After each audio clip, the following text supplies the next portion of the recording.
Kumustahin nga po natin mga kapatid, ang ating mga katabi. Batiin po natin ng isang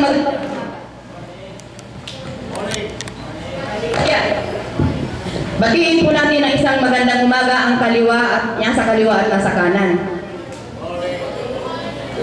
God is good! All the time. Ang buhay ng Kristiyano ay masayang tunay. Pero bakit kayo malungkot ngayong umaga? Bakit malungkot? Amen. Sabi nga, kahit walang pera, ay masayang tunay. Amen. Sa umagang ito mga kapatid, ang ating pong topic na pagninilay-nilayan ay palibasa nga, tayo nga ay pumapasok sa bagong taon nga. Naririto pa tayo sa bagong buhay o bagong kapanganakan. Amen. Basahin po muna natin ang kayo ay ready na mga kapatid. Basahin po muna natin ang John 3 verse 1. John 3 verse 1. Ang sabi po dito, si Jesus at si Nicodemo. May isang Pariseo at pinuno ng mga Hudyo na nagngangalang Nicodemo. Isang gabi siya'y nagsadya kay Jesus. Sabi niya, Rabbi, nalalaman po namin kayo isang gurong mula sa Diyos, sapagkat walang makagagawa ng mga kababalaghang ginagawa ninyo malibang sumasa kanya ang Diyos. Sumagot si Jesus, sinasabi ko sa inyo, maliban na ipanganak na muli ang isang tao, hindi siya paghaharian ng Diyos. Na verse 4, paano kung may papanganak na muli ang isang tao? Kung matanda na siya, makapapasok pa ba siya sa tiyan ng kanyang ina para ipanganak uli? Tanong ni Nicodemo. Sinasabi ko sa inyo, ani Jesus, maliban na ang tao ipanganak sa tubig at sa espiritu, hindi siya paghaharian ng Diyos. Ang ipinanganak sa laman ay laman, at ang ipinanganak sa espiritu ay espiritu. Huwag kayong magtaka sa sinasabi ko sa inyo. Lahat ay kailangang ipanganak na muli. Ulitin ko po, lahat ay kailangang ipanganak na muli. Verse 8, umiihip ang hangin kung saan ibig at naririnig ninyo ang ugong nito. Ngunit hindi nyo alam kung saan nanggagaling at kung saan naparuroon. Gayon din ang bawat ipinanganak sa espiritu. Verse 9, paano kung mangyayari ito? Tanong ni Nicodemo. Sumagot si Jesus, guro pa naman kayo sa Israel ay hindi nyo nauunawa ng mga bagay na ito? Tandaan ninyo, ang aming nalalaman ang sinasabi namin at ang aming nasaksiyan ang pinatutuhanan namin. Ngunit hindi ninyo tinatanggap ang aming patotoo.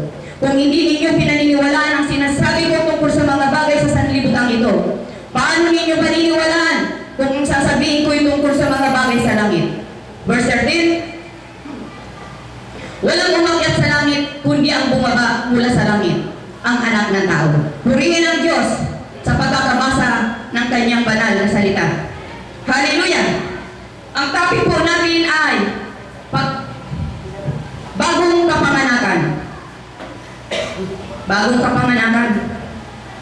Sabagay itong topic na ito ay ano na sa atin to. Alam na natin ito, pero nais ko pa rin natin madagdagan ang mga nalalaman natin. Mahalaga po itong bagong kapanganakan sa bawat isa sa atin. Pero bago po tayo dumating na talakayan ang bagay na yun, bigyan po natin ng slide na bagay kung bakit tayo ay kailangan na itong topic na ito ay ating pag-aralan. Sa Genesis chapter 1 verse 26, Genesis chapter 1 verse 26, ang sabi po doon, sabi ng Diyos, ngayon dalangin natin ang tao, ating gawin siyang kalarawan natin. Nilalangan ng Diyos ang tao ayon sa kanyang larawan. Ito'y isang lalaki at babae. Nilikha ng Diyos ang tao mula sa alabok, hiningan sa ilong at nagkaroon ng buhay. Inilagay ni Yahweh ang tao sa halamanan ng Eden. At doon sa gitna ng halamanan, naroon ang punong kahoy na nagbibigay buhay. At ang punong kahoy na nagbibigay ng kaalaman ng masama at mabuti. Verse 16, sinabi niya sa tao, makakain mo ang alimang bungang kahoy sa halamanan, maliban sa bungang punong kahoy na nagbibigay ng kaalaman tungkol sa mabuti at masama. Mamamatay ka kapag kumain kanyon. Sa verse 3, napaglalangan sila ng ahas. Sinuway nila ang utos ng Diyos, kaya sila nagkasala kay Yahweh. Pinalaya sila sa Harden ng Eden. Kita niyo po, pinalaya sila sa Harden ng Eden. Pero nakita po natin na hindi naman sila namatay, di po ba? Hindi sila namatay. Hindi sila namatay physical. Ang kamatayan nila ay spiritual. Ibig sabihin, namatay ang kanilang espiritu, namatay ang ugnayan nila sa Panginoon, sa espiritu ng Diyos. Nawala sila sa presensya ng Diyos. Nagkasala sila sa Diyos. Ayan, pinalaya sila, yun ang naging kaparusahan nila. Sinabi, pag iyon kinain ninyo, kayo ay mamamatay. Pero sa nakita po natin, ay hindi naman po sila namatay sa physical, bagkus namatay po sila sa spiritual. Sa pangyayari po iyon, doon po pumasok ang kasalanan sa tao. Kaya lahat ng taong nagmula kay Adan at kay Eva, ay namana po natin ang kalikasan ng pagiging makasalanan. Hindi po natin minana ang kasalanan. Ang minana po natin ang kalikasan ng pagiging makasalanan. Hallelujah! Sabi po sa lahat po ng tao na nagmula kay Adan ay minana ang tinatawag na kalikasan makasalanan. Kasama po tayo doon. Kasama tayo doon. Walang exempted. Sabi po sa Roma 3:23, ang lahat ng tao ay nagkasala at walang sino mang karapat-dapat sa paningin ng Diyos. Lahat ay nagkasala, walang exempted. Kahit presidente ka pa. Sa Roma 6:23, ang kabayaran ng kasalanan ay kamatayan. Ayun. Sa Efeso chapter 2 verse 1, nung una ay mga patay kayo dahil sa inyong pagsuhay at mga kasalanan. Nung una, tayo kasama doon. Sinunod ninyo noon ang masamang takbo ng sanlibutan ito at napailalim kayo sa prinsipi ng kasamaan, ang espiritong naghahari sa mga taong suwain. Dati tayo'y kabilang sa mga ito, namuhay ayon sa pita ng laman at sinunod ang masamang hilig ng katawan. Kaya sa ating likas na kalagayan, kabilang tayo sa mga kinapuputan ng Diyos. Ayan, kaaway ng Diyos, nasa ilalim tayo ng sumpa. Means hiwalay tayo sa Diyos. Nangangahuluan lamang mga kapatid na kung tayo po ay hiwalay sa Diyos, ibig sabihin po, tayo po ay walang kaligtasan. Hallelujah! Kaya yan po, sabi po sa Roma, chapter 3, verse 10 and 12, ayon sa nasusulat, walang matuwid, wala kahit isa, walang nakakaunawa, walang humahanap sa Diyos. Ang lahat ay lumiis ng landas at nagpakasama. Walang gumawa ng mabuti, wala kahit isa. Tingnan niyo po mga kapatid. Tingnan niyo po ang kabulukan ng mga tao. Walang matuwid, wala kahit isa. Lahat ay nagsipaglis ng landas. Hindi po ba? Hallelujah! Kaya mga kapatid, yun ang dahilan kung bakit sinabi ng Panginoon na ang lahat ng tao ay kailangan ipanganak na muli. Amen! Born again! Which na hindi maunawaan ng ibang mga tao. Hallelujah! Hallelujah! Purihin ng Diyos. Kaya ang topic po natin sa umaga nito, bagong kapanganakan o pagkakaroon ng bagong buhay. Introduction lang po yun mga kapatid. Kasi para maunawaan po natin kung bakit sinabi ng Panginoon na ang lahat ay kailangan maipanganak na muli. Dahil nga doon sa ating binasa na ang tao ay nagsipaglis ng landas, walang matuwid, wala kahit isa. Hallelujah! Ngayon kung tayo ay walang matuwid, wala kahit isa, patay sa espiritu, nagpapakita lamang na tayo ay nasa dagat-dagatong apoy pagdating ng panahon. Amen ba? Maliwanag po ba mga kapatid? Amen! Ano po bang ibig na sabihin ng ang pagbabalik loob sa Diyos at ang pagkakaroon ng buhay ay palaging magkasama yan? Ang pagbabalik loob. At ito ang nais ng Diyos sa bawat isa sa atin na ang lahat ng tao ay dapat magbalik loob sa Kanya at magpatuloy na lumakad sa panibagong buhay. Ano po bang ibig sabihin ng pagbabalik loob? Ang ibig sabihin po ng pagbabalik loob ay ang pagtalikod sa kasalanan at pagharap kay Kristo. Pagtalikod sa kasalanan, pagharap kay pagbabalik loob. At anong ibig sabihin naman po ng pagkakaroon ng bagong buhay o pagiging bagong nilalang? Ano po ba ang ibig sabihin? Ang pagkakaroon naman ng bagong buhay ay ang pagiging bagong nilalang sa pamamagitan ng kapangyarihan ng banal na Espiritu. At ang pagkakaroon ng bagong buhay at pagiging bagong kapanganakan, ito ang instrumento na nagdadala sa atin sa pamilya ng Diyos, sa kaharian ng anak ng Diyos. Amen po ka? Ang tanging paraan upang ang tao ay maging Kristiyano ay kung siya ipanganak na muli. Yun. Para pa na maging Kristiyano, kailangan tayong maipanganak na muli. Mamaya malalaman nyo ang ibig sabihin ng ipanganak na muli. Ibig sabihin dito, paghubad ng ating makasalanang buhay at pagtanggap ng bagong espiritual na buhay. Pagtalikod at pagtanggap. Nilisan ang masamang buhay at napunta sa matuwid na pamumuhay. Ano ba ang bagong buhay na ito? Ito'y nangangahulugan ng kapanganakang muli o bagong pagkalikha. Kapanganakang muli o bagong pagkalikha. Ito ay ang paglikha ng banal na Espiritu ng isang bagong pamumuhay sa tao na tinatawag bagong nilalang o bagong tao. Regeneration. Sa English, regeneration. Bagong kapanganakan. Katulad ng unang kapanganakan, ito ay isang pangyayaring minsan lang nagaganap. Unang kapanganakan sa atin, di ba? Isang beses lang ba tayo pinanganak? Minsan lang nangyari.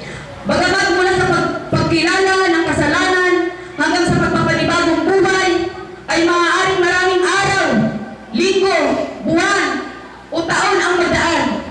Ang tunay na kapanganakang muli ay nagaganap sa isang segundo lamang.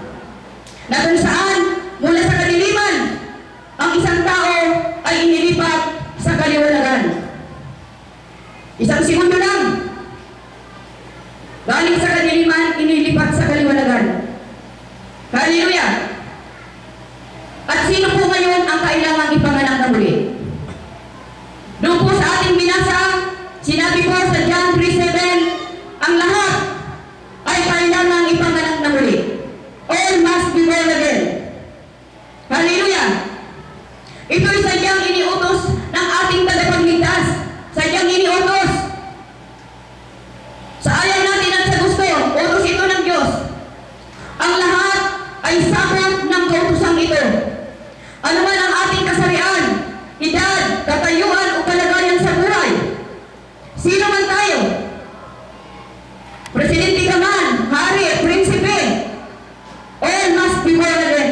Yan ang sabi ng Panginoon. Kailangan ng lahat ay maipanganak na muli. Kaya huwag po natin ikahiya kung malaman po tayo ng mga tao na isa tayong born again. Sasabihin nila, born again ka na pala. Bakit kayo hindi? Sabi ng Panginoon, kung hindi born again, hindi ka paghaharian ng Diyos. Sabi ng Panginoon, kailangan ang lahat ay maipanganak na muli. Sapagkat ito ang kalooban ng Diyos sa lahat ng tao na ang lahat ay maipanganak na muli. Ang hindi pagkakaroon ng kapanganakang muli, ang ibig sabihin ay ang pagkaligaw. Naliligaw tayo ng landas kung hindi tayo ipapanganak na muli. Yan po mga kapatid ang dapat po nating maunawaan. Hallelujah! Paano nangyari ang spiritual na kapanganakan? Paano po ito nangyayari? Sa John 1:13, ito po ay buhat sa Diyos. Hindi po ito sa ating kakayanan, hindi po ito sa ating kagustuhan. Ito po ay buhat sa Diyos. John 5:21, ito ay ayon sa nais ni Jesus ng anak ng Diyos. Yan. Kasi kung ano yung gusto ng Ama, yun din ang gusto ng anak. Kung ano yung ginagawa ng Ama, yun din ang ginagawa ng anak. Hallelujah! Sa Colossus, chapter 2, verse 13, ito ay ayon sa gawa ng Diyos sa pamamagitan ni Kristo. Sa John 3:6, ito ay sa pamamagitan ng Espiritu Santo. Sa 1 Pedro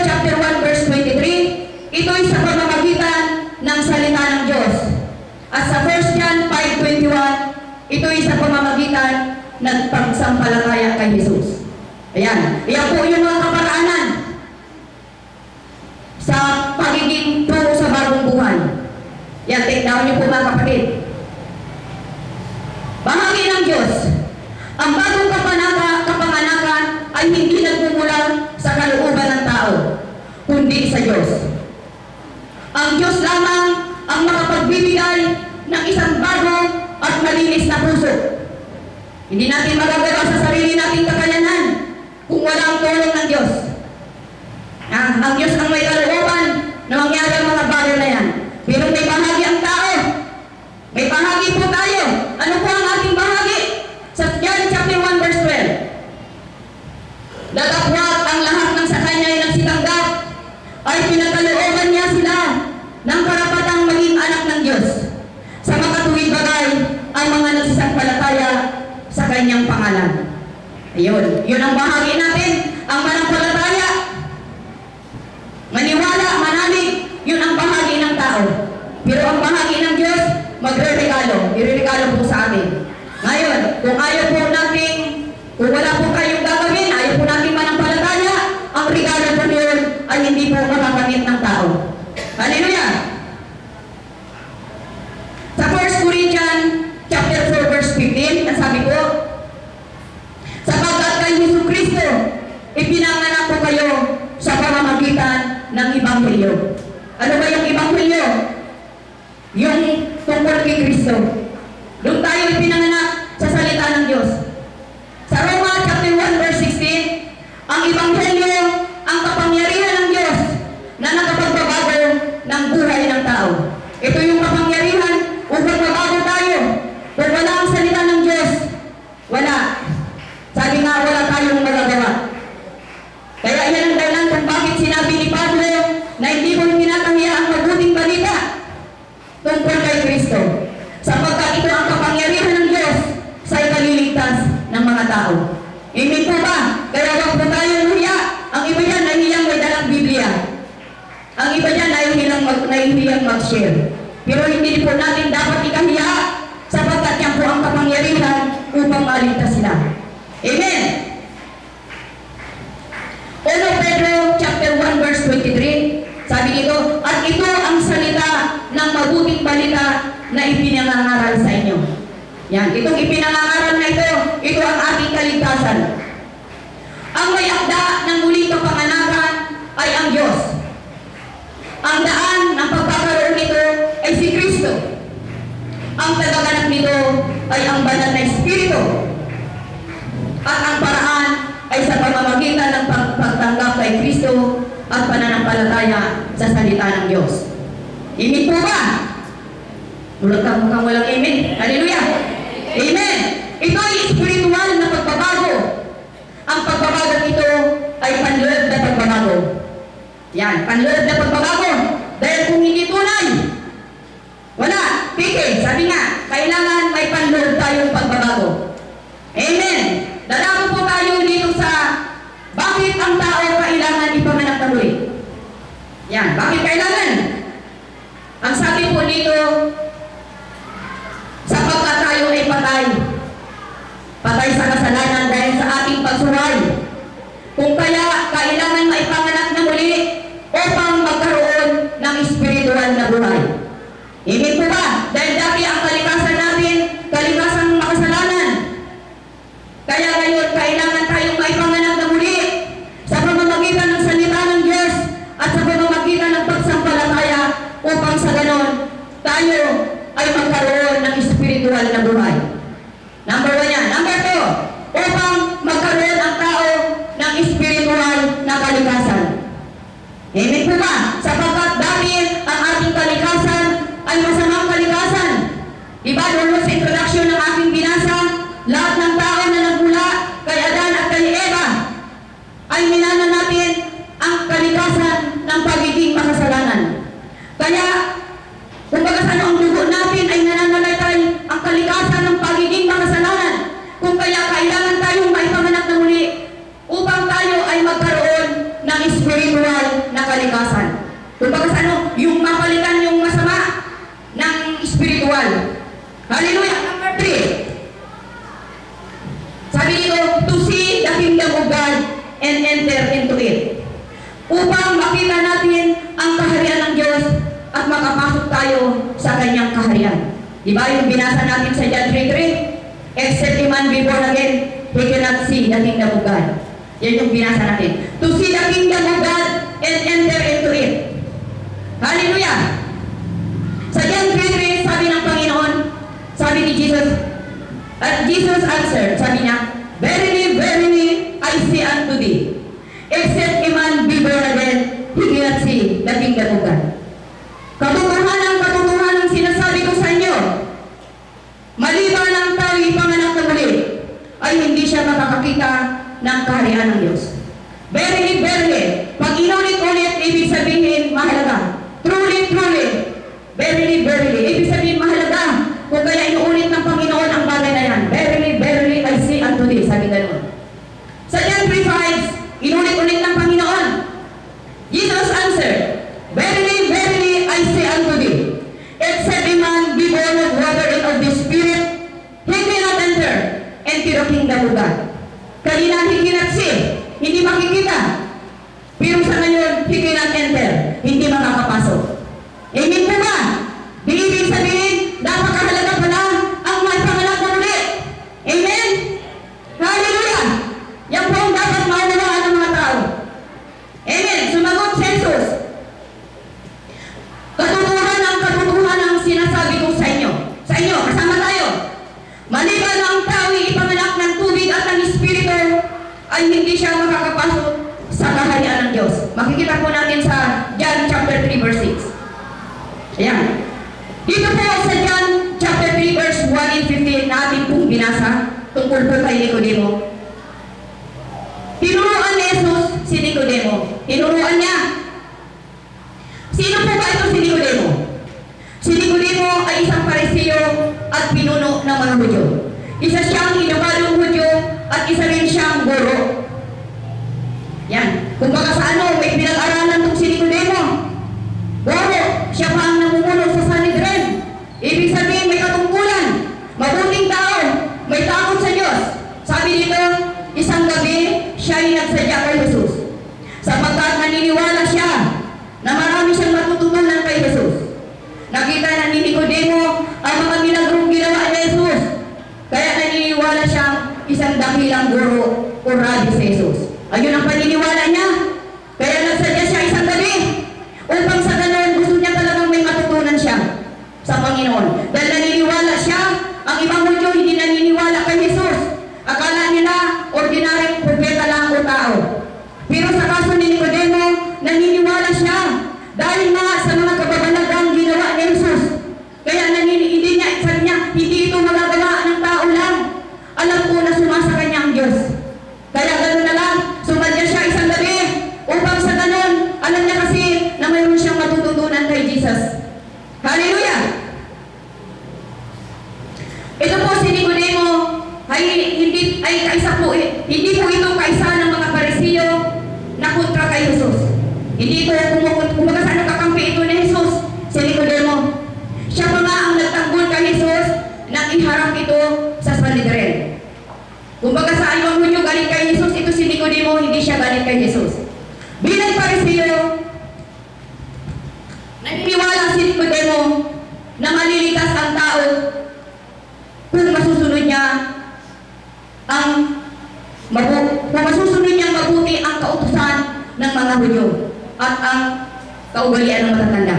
Yan, akala niya maliligtas, sa pag-akala ni Nicodemo, maliligtas siya sa pagsunod sa kautusan at sa kaugalian ng matatanda. Alam ni Jesus ang nilalaman ng puso ni Nicodemo. Kasi walang maililihim sa Diyos eh. Sabi nga niya na alam nga niya ang niluloob ng ating mga puso. Walang dapat tayong itago sa Panginoon. Kaya alam ni Nicodemo ang puso, ay alam ni Jesus ang puso ni Nicodemo na sabi dito, alam niya na tapat ang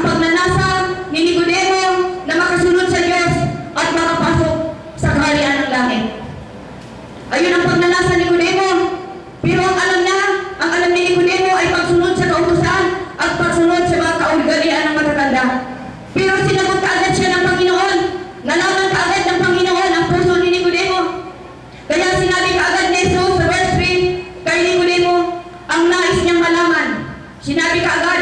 Kaya di ba sinabi, verily, verily, I say unto thee, except a man be born again, he cannot see the kingdom of God. Kaya kaagad ang sinalubong na salita ni Jesus sa kay Nicodemo. Sabi dito, sa verse 3, ang nais niyang malaman, sinabi kaagad, na para makapasok sa kaharian ng langit, kailangan munang may panganak na muli. Yung kaagad ang sinalubong niya.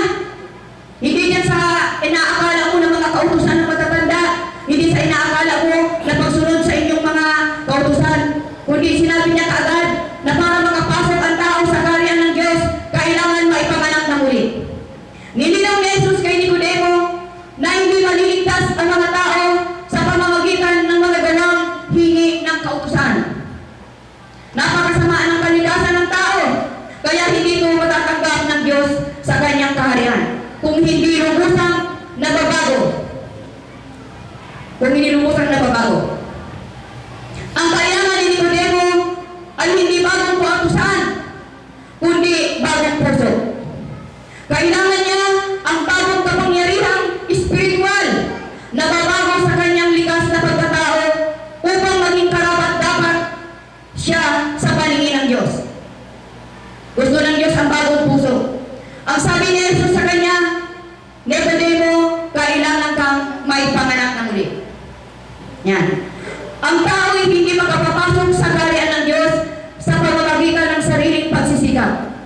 Akala natin, sa sarili natin pagsisikap, makakapasok tayo. Hindi po. Makapapasok lamang siya sa langit kung magkakaroon ng bagong buhay sa pamamagitan ng pananampalataya kay Kristo. Hallelujah. Ano bang ibig sabihin, mga kapatid, na makakapasok sa kaharian ng Diyos? Anong ibig sabihin ba ng kaharian ng Diyos? Ang ibig sabihin po ng kaharian ng Diyos ay ang kanyang paghahari sa langit at sa lupa. Ang kanyang paghahari sa buhay ng isang tao. Yan. Kung tayo ay naipanganak na muli, natunay nga tayong naborn-again, tayo ay pinaghaharian na ng Diyos. Amen. Pakikita po natin sa Matthew chapter 6 verse 33. Sa Roma chapter 14 verse 17, sabi dito, sapagkat ang pagpasok ng tao sa kaharian ng Diyos ay hindi nababatay sa pagkain at inumin, kundi sa pagiging matuwid, pagkakasundo-sundo, kapayapaan at kagalakan ng pawang kaloob ng Espiritu Santo. Yan. Akala natin sa pagkain at inumin para tayo makapasok, pero yung pala sa pagiging matuwid, pagkakasundo-sundo, kapayapaan, kagalakan na pawang kaloob ng Espiritu Santo. Yung fruit of the Holy Spirit. Sa pamamagitan ng pagsampalataya kay Kristo at pagpapasakop sa Diyos, makapapasok ang tao sa kaharian ng Diyos. Sa ibang salita, kapag ang tao ay naglagak ng kanyang tapat na pananampalataya kay Kristo, siya ay pinanganak na muli sa kaharian ng Diyos. Yung pala, pag naglagak tayo ng pananampalataya, sa pamamagitan noon, tayo ay naipanganak na sa kaharian ng Diyos. Maliwanag pa, mga kapatid. Amen po ba? Ang kaharian ng Diyos ay isang espiritual na kaharian. Kaya kahit mamatay ang ating katawan, ang ating espiritu, patuloy na mabubuhay ang ating espiritu sa kaharian ng Diyos. Diba? Ang tao kumpos ng tatlong bahagi, katawan, kaluluwa at espiritu. Pag tayo namatay, babalik ang ating espiritu sa Diyos, tapos ang ating katawan sa lupa, tapos ang ating katawan, kaluluwa, ito po yung mahalaga sa Diyos. Ito po yung papasok sa kanyang kaharian o papasok sa impyerno. Hallelujah! Hindi mamamatay kailanman ang taong ipinanganak na muli. Sasabihin nila, bakit yung si pastor namatay? Ang ibig sabihin ng Panginoon na hindi mamamatay ang ating espiritu, ang ating kaluluwa. May pagkabuhay na muli. Pero sa physical, mamamatay ang tao. Pero nangako ang Diyos na ang taong nanalig sa Kanya ay hindi mananatili sa kamatayan. Hallelujah! Napakagandang pangako ng Diyos. Ang pagpasok sa kaharian ng Diyos ay kasing kahulugan na pagtanggap natin ng buhay na walang hanggan.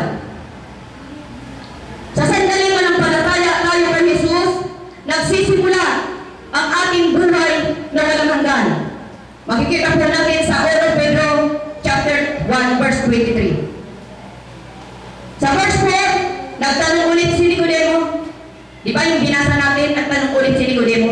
Sabi ni Nicodemo, sabi nito, paano kung maipapanganak na muli ang isang tao kung matanda na siya? Makapapasok pa ba siya sa tiyan ng kanyang ina para ipanganak na muli? Kita nyo? Para kay Nicodemo, imposible. Imposible. Nangyayari po yan sa atin mga kapatid. Talagang ang taong makakasalamuha natin, pag siniran talaga natin ang bagay na ito, may sinasabi pa dyan, ipapaputol nila ang kanilang daliri kung ang isang tao ay kailangan maipanganak na muli. Imposible yan yung mangyari na maipanganak na muli. Sabi ko, makinig kayo para ang imposible maging posible sa inyo. Amen po ba? Yan, hallelujah! Imposible daw. Yun din ang tanong ni Nicodemo. Yun din ang tanong ni Nicodemo. Samanang itong si Nicodemo ay isang guro, isang professional, isang matalino. Pero hindi niya rin maunawaan. Bakit? Sapagkat siya hindi pa siya ipinapanganak ng muli. Wala pang espiritu na nagpapaunawa sa kanya. Kaya kahit siya guro, kahit pa siya attorney, kung walang espiritu sa kanya, ito ang magiging tanong niya. Paano may papanganak ng muli ang isang tao? Papasok pa ba siya sa tiyan ng kanyang ina upang may panganak ng muli? Anong sagot ng Panginoon? Guro ka pa man din? Guro ka pa man din? Arkitekto ka pa man din? Hindi mo alam ang mga sinasabi mo? Sabing ganon, tingnan niyo po Kaya wala po yan sa pinag-aralan mga kapatid. Kung wala po ang Espiritu ng Diyos, hindi po maunawaan ang mga bagay na espiritual ng mga tao. Kaya tingnan mo, pinagtatawanan tayo. Pinagtatawanan tayo, pumapalakpak, sumasayaw. Sapagkat hindi nila alam ang mga bagay na espiritual. Amen po ba? Kaya isama natin sila sa panalangin. Hallelujah! Ako inaamin ko, kami ganun din noon. Ganun din. Kaya hindi ko naman sinasabing ako yung napaka-perfecto ng tao. Pero dahil nga sa nalaman namin ang katotohanan, kaya ina-apply namin sa aming mga buhay. Sabi ng Panginoon, you will know the truth, and the truth shall set you free. Malalaman niyo ang katotohanan, at ang katotohanan ang magpapalaya sa inyo. Kami nalaman namin, kaya kami napalaya. Napalaya. Yan, sa mga ganyan, alam niyo na, yung mga luma nating pananampalataya. Hindi ko na babanggitin dahil marami nasasaktan. Hallelujah! Pero yun ang tama. Dahil para kay Nicodemo, napaka-imposible. Ipapatulog ko ang daliri ko. Kung ako'y may papanganak para makakapasok sa tiyan, yun din ang tanong. At yun din ang tanong. Siguro na-encounter nyo yan. Na yun din ang tanong ng mga tao sa inyo, di ba mga kapatid? Yun din. Ako masasabi kong yun din. Hallelujah! Inulit ni Jesus ang sinabi niya sa John 3:3. At idinuntong pa niya nito na para makapasok sa kaharian ng Diyos, kailangan ipanganak ng tubig at ng Espiritu. Ang tubig ay kumakatawan sa paglilinis at bautismo. Ang bautismo ay tanda ng paghuhugas ng ating mga kasalanan. At para mahugasan ang kasalanan ng tao, kailangan tayong magsisi. Ito ang dahilan kaya ipinangaral ni Juan Bautista at Jesus ang bautismo ng pagsisisi sa kapatawaran ng mga kasalanan. Amen.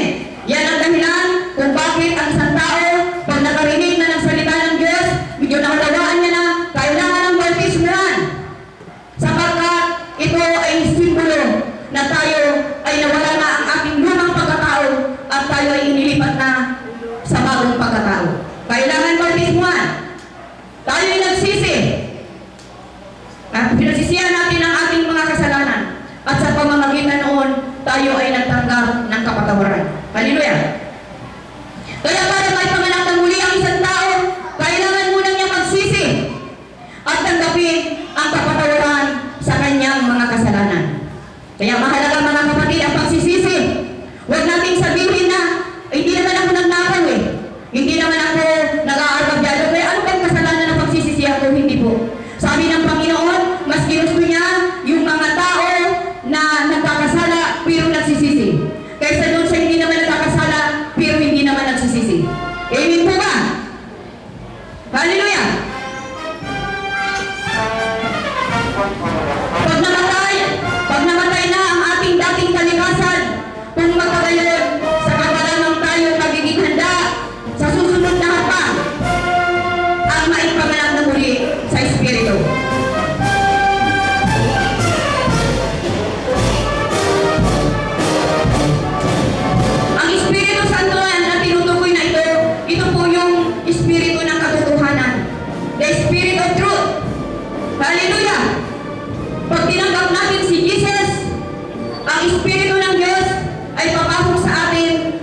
Kaya sa ganun, ang espiritu ng katotohanan ay nasa atin din. At tayo po ay hindi po tayo tuturuan ng espiritu ng santo ng kasinungalingan. Sapagkat ang Espiritu Santo ay katotohanan. Amen ba? Hallelujah! Mahalaga na may Espiritu Santo tayo sa ating mga buhay. Amen! Ang Espiritu Santo, siya mismo ang Diyos. Kapag nagsisi sa kanyang mga kasalanan ang isang tao at nanampalataya kay Kristo, ang Diyos ay pumapasok sa kanyang puso at bibigyan siya ng buhay espiritual.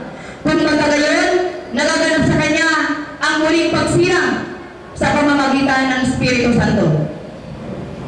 Ang bagong buhay na espiritual na ito ang tunay na buhay. Buhay na walang hanggan, buhay sa kaharian ng Diyos. Sabi nga niya na walang physical na buhay kung hindi ipanganak ng babae. Diba? Kung hindi tayo pinanganak ng ating ina, wala tayong physical na buhay. Ganon din po sa Espiritu. Kung hindi tayo pinanganak ng isa Espiritu, wala tayong spiritual na buhay. Hallelujah! Magiging katanggap-tanggap lamang tayo sa Diyos kung muli tayong ipapanganak sa pamamagitan ng Espiritu. At kung nasa atin lamang ang kapangyarihan ng Espiritu Santo, saka lamang natin masusunod ang mga utos ng Diyos. At makapamumuhay tayo sa paraang nakalulugod sa Kanya. Yan. Kung wala ang Espiritu Santo, wala. Sabi nga niyan, gusto kong bumait, pero hindi ko magawa. Sapagkat nandoon ka sa lumang kalikasan. Sabi nga niyan, na ang ama mo ay ang diablo. Amen? Masakit man pakinggan, pero yan ang sabi ng Biblia. Ang ama nyo, nandoon kayo sa ama ninyong si diablo. Amen po ba? Hallelujah!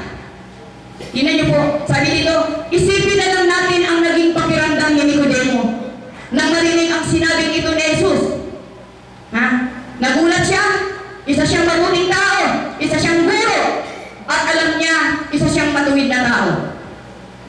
Kung baga sa ano nandoon ang katangian niya, kaya akala ni Nicodemo ay talagang ligtas talaga siya. Pero sabi ng Panginoon, sinabi sa kanya ng Panginoon, hindi ka maaaring pumasok sa kaharian ng Diyos sa kalagayan mong yan. Nasa dati ka pang pagkataong puno ng kasalanan. Kailangan ka pang magsisi sa iyong mga kasalanan. Amen. Alam ng Panginoon, akala ni Nicodemo talagang ligtas na siya. Pero sabi ng Panginoon, hindi ka paligtas sa ganyang kalagayan mo. Kailangan ka munang magsisi. Sabi dito, kung magpagayon, lubusan kang ipapanganak na muli sa espiritual na buhay. Sa pamamagitan ng kapangyarihan ng Espiritu Santo.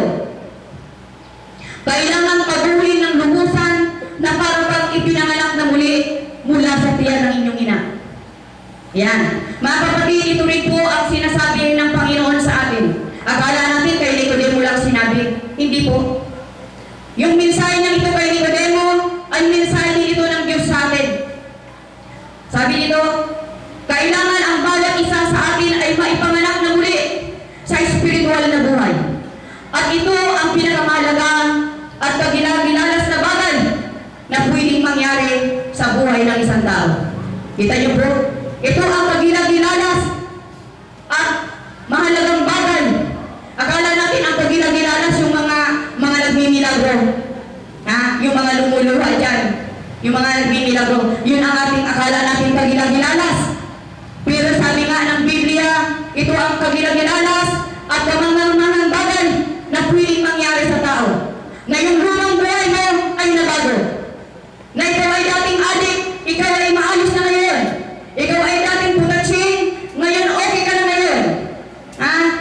Na ikaw ay dating suganero, dasingkiro, okay ka na ngayon. Hindi ba kagilagilalas mga kapatid yan? Hindi po ba na naalis kayo sa kadiliman, naalis tayo sa kadiliman at napunta tayo sa kaliwanagan? Hindi ba napapagandang bagay na nangyayari yan na gawa ng Espiritu Santo? Hindi ba? Palapagan natin ang Panginoon. Purihin ka o Diyos. Hallelujah!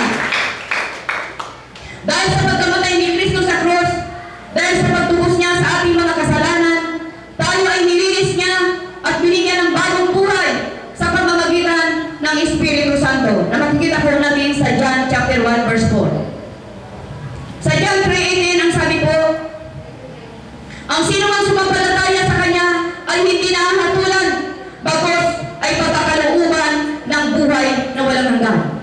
sino mang sumampalataya ay may buhay na walang hanggan.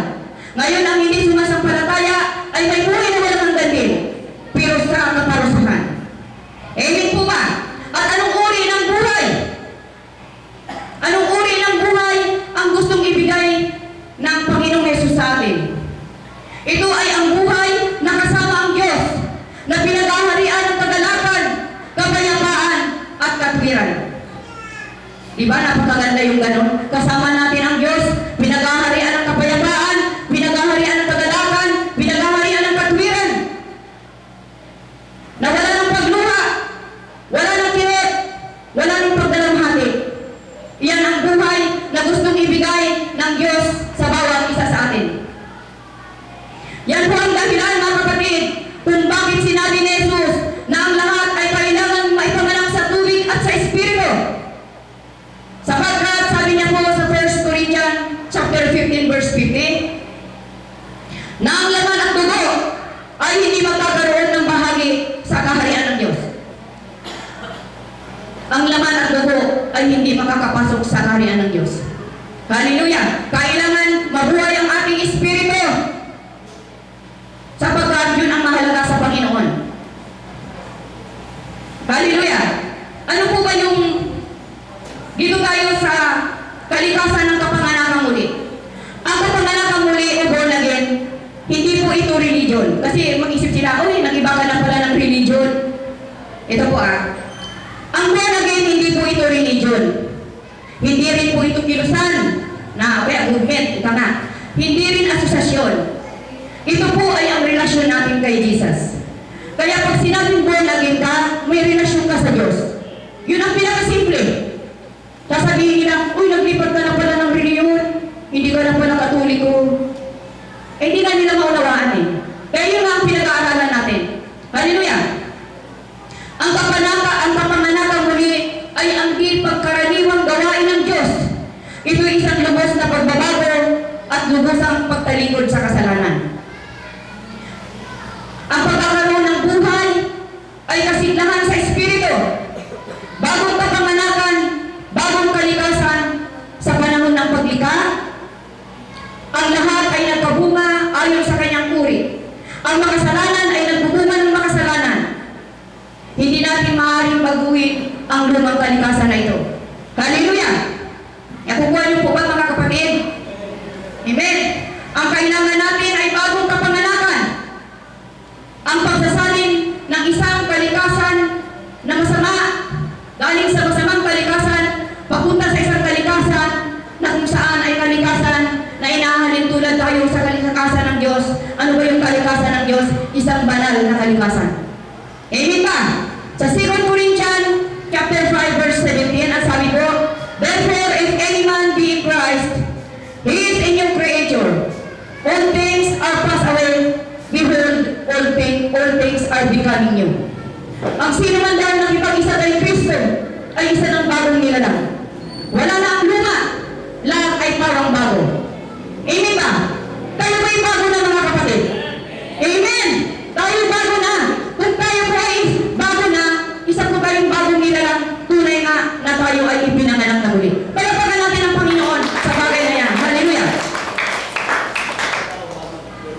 Ephesians chapter 2 verse 1, sabi po, at kayo'y binuhay niya nang kayo'y mga patay dahil sa inyong pagsalangsang at mga kasalanan.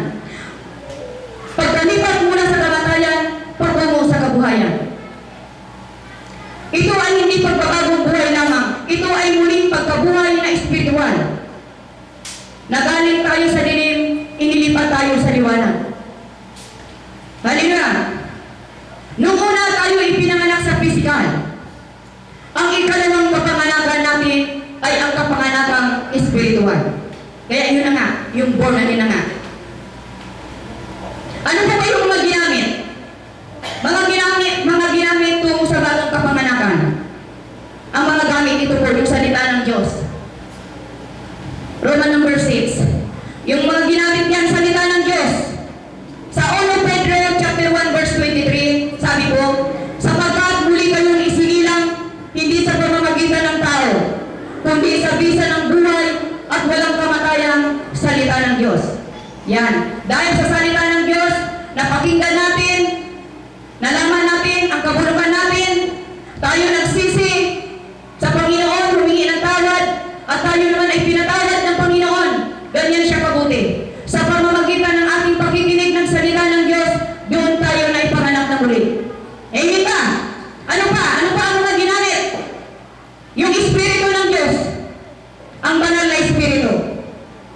Sabi nito, maliban ang tao ipanganak ng tubig at ng Espiritu, ay hindi siya makakapasok sa kaharian ng Diyos.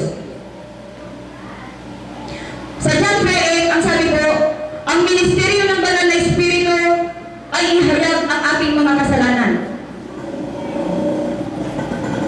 Pagkatapos ay baguhin tayo. Yan ang kanyang gawa.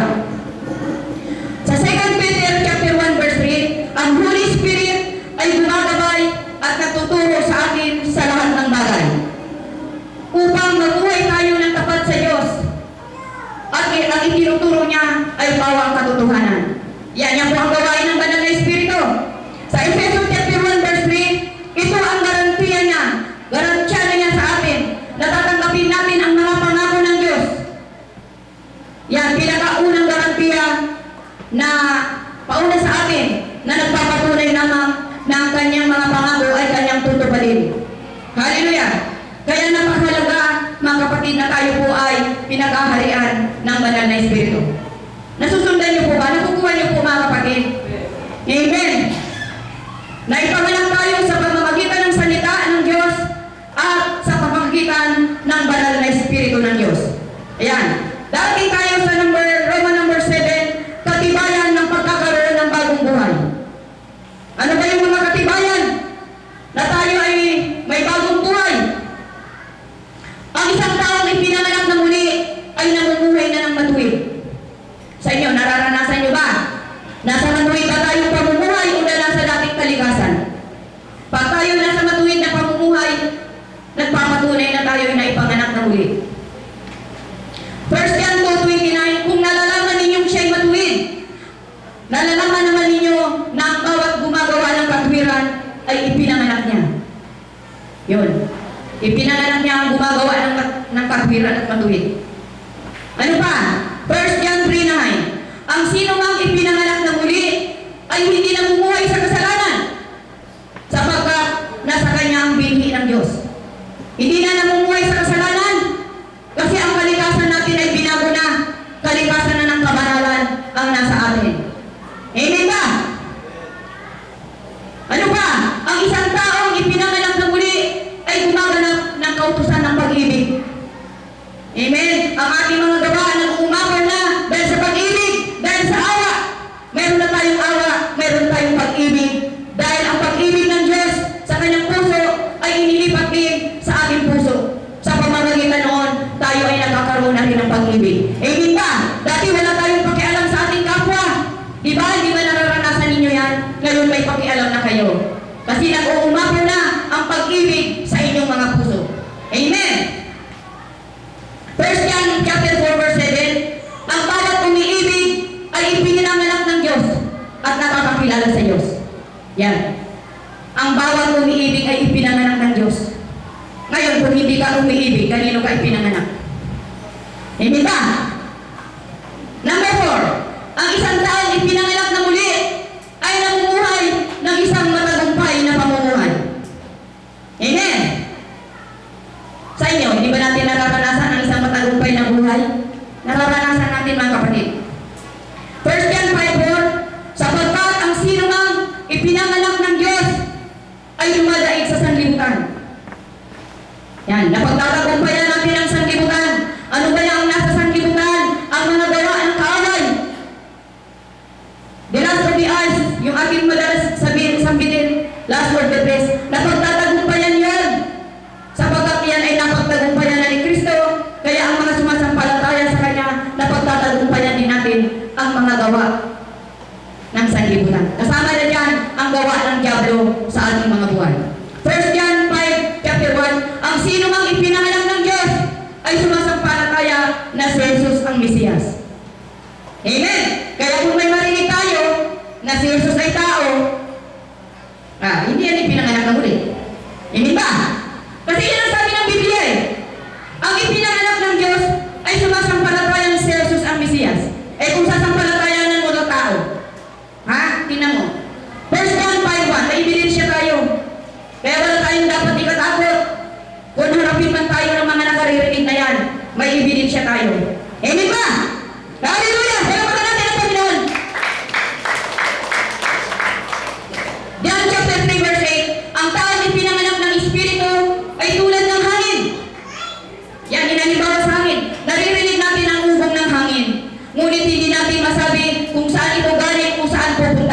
Di ba ang hangin? Naririnig natin ang ugok, pero hindi natin alam kung saan galing. Hindi rin natin alam kung saan pupunta. Yan, inalintulad ang taong ipinanganak sa Espiritu. Gayon din naman ang mga taong ipinanganak sa pamamagitan ng Espiritu ay makikita at maririnig ng mga taong natural o mga sanglibutan. Ngunit hindi nila maunawaan kung saan nagmumula ang kanyang buhay espiritual at kapangyarihan. At hindi rin nila maunawaan ang layunin at patutunguhan ng ipinanganak na muli. Nakikita tayo ng mga makasanglibutan, ay ang laki ng pagbabago niya. Bakit kaya siya nagbago? Nakikita nila ang aking mga mabubuting gawa. Nakikita nila ang aking pagbabago. Nakikita ng mga tao sa mundo. Amen ba? Sa pamamagitan noon, nagtataka sila. Hindi nila maunawaan. Roman number 8. Malapit na po tayong magwakas. Mga bunga ng bagong buhay. May bunga pala yun. Kanina katibayan yun eh. Yung katibayan. Dito naman bunga. Number 1. Nabago ang puso at pag-iisip. Yan, pinatisin niyo ang inyong sarili. Kung tayo naririyan. Nabago ang puso at pag-iisip. Hinaputan ang kasalanan at nagtagumpay laban dito. Si Kristo ay minahal. Nabago ang buhay at pamumuhay. Sabi na, new creation. Mga bago na at banal na ang mga ninanasa sa buhay. Sa 1 John chapter 2:29, ang may bagong buhay ay umaakaw sa pag-ibig at mabubuting gawa. Sa John 3:3, makakapasok na tayo sa kaharian ng Diyos. Amen ba? Yan ang mga bunga sa pagiging bagong nilalang. Yung dating isip natin noon na puno ng kayabangan, binago na. Di ba sabi, you must renew your mind. Sabi ganun, baguhin na ninyo ang inyong pag-iisip. Na dati ang isip ninyo ay walang saysay, pero ngayon makabuluhan na. Sabi dito, baguhin na ninyo ang inyong mga puso. Ang ating mga puso ay matitigas dahil sa katigasan ng ating puso, nagiging manid ang ating pakiramdam. Hindi na natin pinag-iba ang mabuti at masama. Pero ngayon hindi na. Dati ang ating pinagkakabalahan ay ang mga bagay panlupa. Ngayon ay ang mga panlangit na. Kung baga sa alam, hindi na eksaktong puro lahat yung dito sa mundo. Mayroon na rin tayong panahon sa Diyos. Amen ba? Hindi tulad yung sa lumang buhay natin, araw-gabi kayod tayo. Ako, totoo na naranasan ko yan. Pero ngayon, isinasabuhay ko na rin 2 hours na naman ang aking pagtitinda. May bayad ni wala, uwi na si Dita. Amen ba? Amen! Hallelujah! Mayaman ang Diyos ko. Bakit ako mag-aalala? Diba? O, sabi nga niya na mapagtatagumpayan natin ang sanlibutan. Kung nagmamahal ang lahat, nagmamahal ang presyo, sige magmahal kayo. Ako sa lulong ko, magmahal kayo. Kaya ang Diyos ko naman ay makapangyarihan. Ang Diyos ko naman mayaman. O, kaya kayang bayaran yan. Amen! Hallelujah! Purihin pa Panginoon. Doon na tayo. Tiis na. Ang bagong kapanganakan ang pinagdadakilang gawain ng banal na Espiritu. Ang bagong kapanganakan ay isang lihim na gawain sapagkat hindi mo nalalaman, ngunit ang katotohanan nito ay mahayag sa mga tao sa mga magagandang patuturo. Amen! Hallelujah! Sabi dito, ang espiritual na kapanganakang muli ay nagaganap kapag tayo'y sumampalataya na kay Jesus. Ito'y nagbubunga ng kaligtasan sa pamamagitan ni Kristo. Bagong buhay sa pamamagitan ng Espiritu. Katiyakan ng bagong buhay. Katiyakan ng buhay na walang hanggan at pagtatagumpay sa ating luma at makasalanang pamumuhay. At may pagtatagumpay tayo laban sa mga gawa ni Satanas at ng kanyang mga kampon. Amen! Tayo'y mananagumpay! We are more than conqueror. Hallelujah! Amen! Praise the Lord! Yan po tayo magwawakas, mga kapatid. Amen! Tayo po'y mananalangin. Salamat po, O Diyos, sa mga katotohanan aming pong narinig. Loobin mo, Ama, ng mga salita mo ay maitanim sa aming mga puso at loobin mong ito, Panginoon, ay magkaroon ng rema sa aming mga buhay. At dalangin ko po, Ama, na huwag niyo po kaming iiwan huwag niyo po kaming pababayaan, huwag mo amang ipahinturo na kami, Panginoon, ay mapaglalaman ng kaaway. Salamat po, Diyos, itong aming dalangin sa pangalan ng aming Panginoong Jesus. Ang lahat ng anak ng Diyos ay magsabi ng Amen.